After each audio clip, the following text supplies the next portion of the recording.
two, one, two, three. Anh em ơi hẹn nhau ra khơi, ta hẹn khơi hãy để vui chơi, cho em nơi hãy vui không ơi, ta hẹn nơi hãy vui ra khơi, ta ra khơi dù bắt chơi vơi, ta hẹn ơi hẹn ta cùng lời, anh em ơi hãy lo chơi vơi, mong ta khơi cùng mong ra khơi với đứa đi to.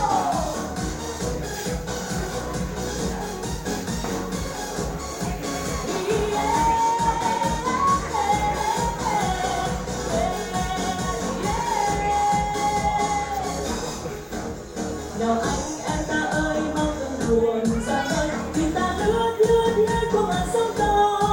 Đâu có gì lo Đức Kitô đang cùng ta lướt qua qua ngàn ngàn sông gió. Bạn ơi mau ra khơi đem tìm mừng buồn nơi, cùng chia sớt khơi hết tâm người bốn phương. Vui lại tình thương trái tim ai đang sầu vương, đại dương bốn phương có Đức Kitô là đường.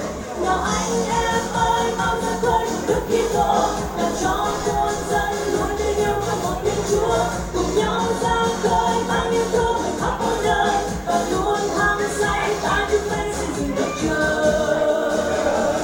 Nào anh em ta ơi mau tận buồn ra khơi, vì ta lướt lướt lướt qua ngàn sông to.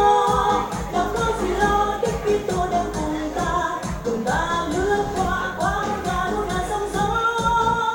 Bạn ơi mau ra khơi đem tìm mừng buồn nơi, cùng chia sớt khơi hết lòng người bốn phương. Vui lấy tình thương trái tim ai đang sầu vương, đại dương bốn phương có Đức Kitô là đường. Nào anh em ơi mau ra khơi cùng Đức Kitô, làm cho muôn dân luôn tin yêu trong một Thiên Chúa, cùng nhau ra khơi mang yêu thương người khắp mọi nơi, và luôn hăng say ta chúng mình xây dựng đất trời. One, two, three.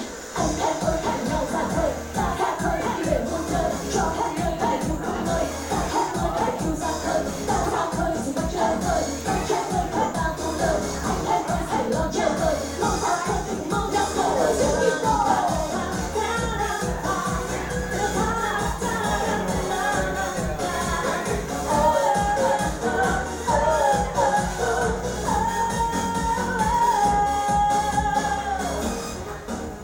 Nào anh em ta ơi mau từng buồn ra khơi, vì ta lướt lướt lướt qua ngàn sông to. Đâu có gì lo Đức Kitô đang cùng ta lướt qua qua muôn ngàn sông gió.